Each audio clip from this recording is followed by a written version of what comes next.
I'll throw to you this then. Verne Gagne as a boss. Oh, he wasn't hands on. I mean, it's one of those big territory. It's a big money, big area, big huge population territory. So you don't have to. He I guess he would assert a bit of over different guys.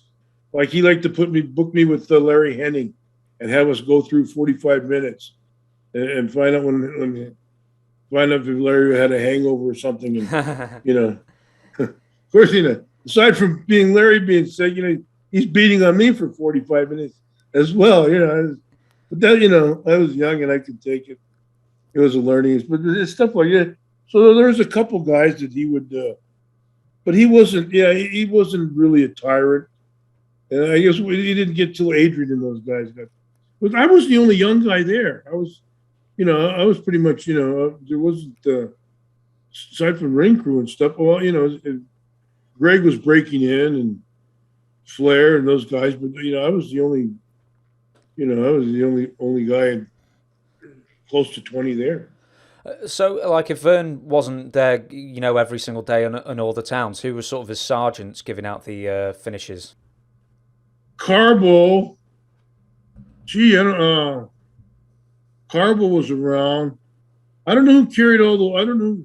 Had to be somebody. I don't know who carried the order. I forget who carried the. Must have been somebody, like Bastine or somebody working for the. I don't remember the smaller towns. I remember them, like Milwaukee or these bigger places. They're Wally Carbo or one of these guys is all. It wasn't much, and they just go over in 15, do that, and then click in the end. And all those guys were, really experienced, all seasoned veterans. So, nobody really laid anything out unless there was something happening, or for a cause. Like I said, it was a big area, so it didn't require that type of hands-on, intellectual, mental properties. Didn't pull that many teeth because you weren't coming back here for 6-8 weeks, maybe, and you had a whole TV to build it up. So everything was kind of simple. Verne Gagne is 7 years as champion, over 7 years as champion in his own territory, and you turn up maybe in the second year or third year or whenever it was. I don't believe that Verne was on the road full time, was he? He was fairly intermittent when he'd turn up. He'd turn up for the big cities and, do the main events and everything. Where was he as a performer at this point? And where was he as far as popularity is compared to maybe Nick or Billy Robinson? He was still over, people still, he kept himself strong. And his selectivity of the matches where he basically wouldn't show up to a Denver or Milwaukee or Chicago or Minneapolis. You wouldn't see him on the road. It was funny they didn't have. They had tag team champions. There was no other belt, was there? There's only the world belt. I don't think so. No U.S. champion or no Midwest champion. I'll look it up while you carry on. No TV champion or anything like that. So he would just, whatever your angle was, he had Wahoo and Superstar and your tag teams, and then when it was like me and Koloff or Billy and Koloff or different. Heenan was most out of Indianapolis and Chicago for the Bruiser at that time. I guess you had your other guys, Jack Lanza or Crusher or somebody like that.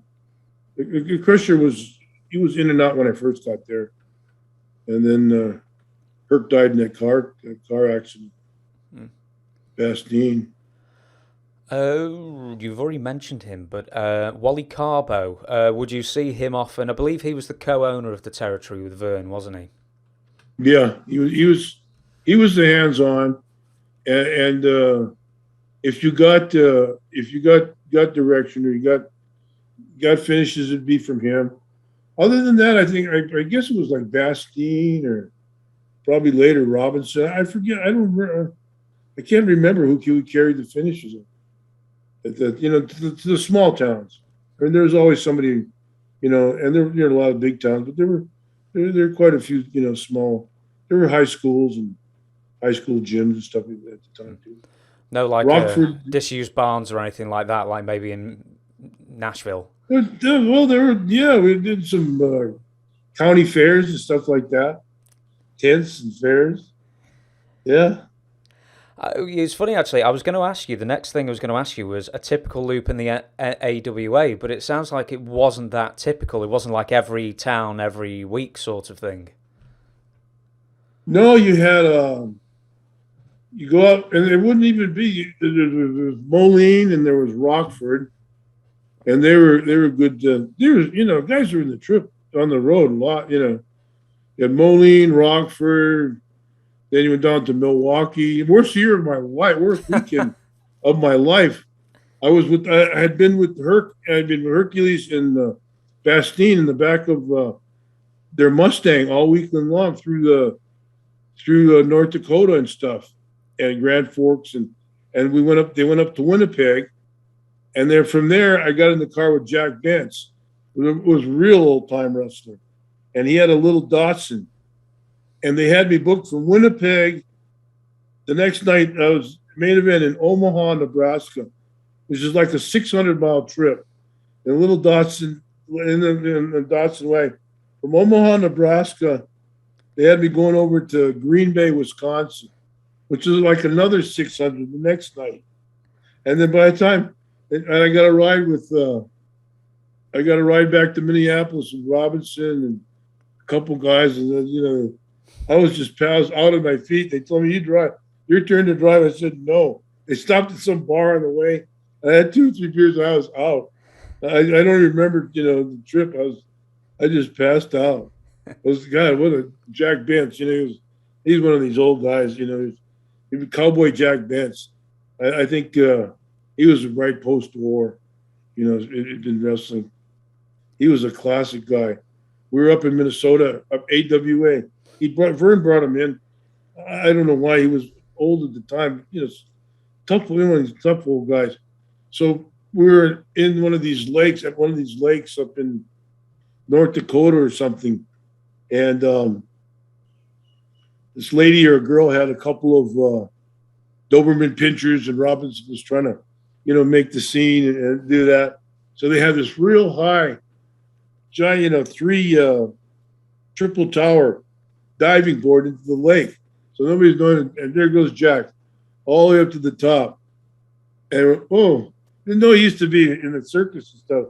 So he gets there, he goes to the back, puts his toes on the edge, and off he goes, like a 2.5 with a twist, and entered perfectly into the water. This guy's he's 50, 60 years old. Everybody's going, wow, all right. But he used to dive, and he was a carny guy and everything. He was a classic guy. Cowboy Jack Bentz from Vancouver, British Columbia. What a cool cat he was. And they were just trying to run you out of the territory, were they? Like with 1,200 miles in a weekend? No, it just worked out that way. I don't know what it was. But But it was an omen, that's for sure. Oh, my God. Were you back home quite a lot then with the AWA? Let's say you picked wherever you stayed in one centralized location. How many days a week would you actually spend at what would be a temporary home rather than a hotel? Oh, gee, you'd come back and forth, where did we wrestle? Minnesota. We'd go out on loops, like to out towards Iowa and there, then up towards North Dakota, out towards Wisconsin, and then down south in Chicago. I don't really remember. It was hard keeping family and divorce there, so it was, it wasn't conducive to family life because you were on the road a lot.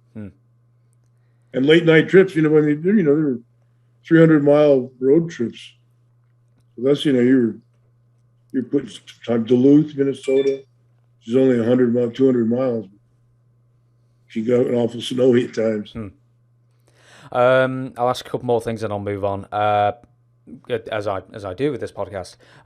Private planes, were you doing the private planes at that point, going from the big cities? No, well, no. Pretty much Denver,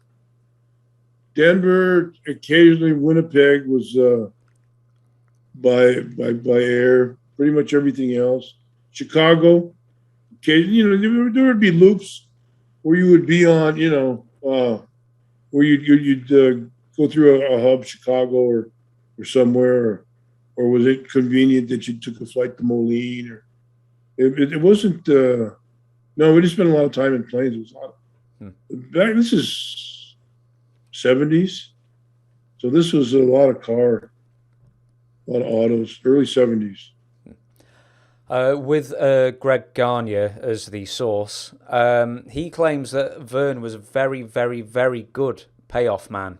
Is that what you found as well? Because he also said that basically the AWA would just shut down over the summer because they just couldn't draw crowds after May the 1st. Does that ring true? And we compensated well for the times you were on the road? Yeah, it was good pay. Then again, to repeat myself, you're dealing with massive cities. Chicago, Milwaukee, Green Bay, blah blah blah.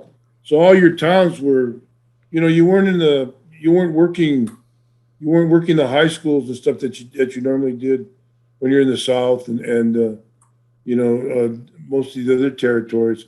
You weren't digging like New York. You're going through the week, but you're having you're doing good business during the week, throughout the week.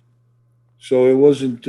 He was, I have no way to get. I was, young and stupid, and, I hadn't been in the business much longer than a year, and I didn't stay there much longer than a year. So it seemed, unbelievable. He pulled me aside one time out at the ranch, and he asked me how much, you've been making and stuff. I said, what's your average? I said, at the time it was like $900 a week, which was in those days was, main event money in any other territory, just to buy $1,000 a week, close to $1,000, but not. I gave him a figure, 900 a week, which was what I had figured out, and he said, well, that's, I just had to talk with him. It was out at the ranch when everybody's training, and afterwards, when guys were walking around and stuff, he was, started out.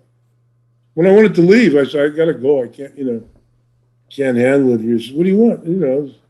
I'll give you this main event with Stevens here in Milwaukee. And I said, that's not it. I just gotta go.